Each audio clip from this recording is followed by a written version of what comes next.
หยังครับนี่ ขี่เบิดละค่ะอาจารย์ ดูว่ามานั่งผิงไฟอันส้มตลาด จอมว่าวอันจ่ายค่าเสื้อให้หน่อยว่าสั้น อาจารย์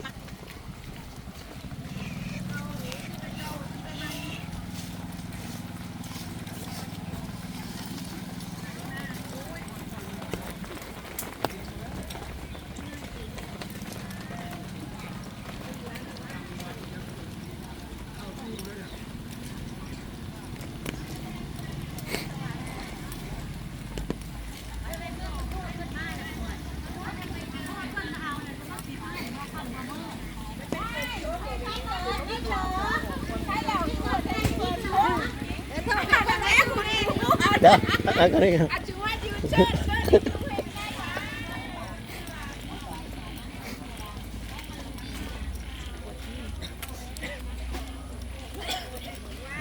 ใส่เอา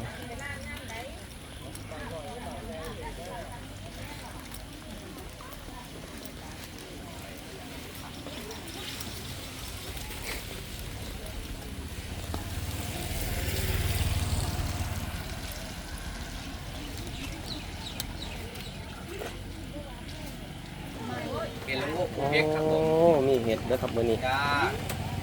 อันขายแบบใดครับ ราคาละ100จ้าเป็นละโงก ถาดละ100เนาะ จ้า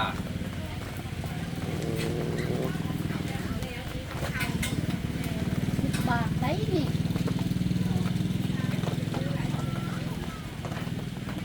ถาดละ100 บาท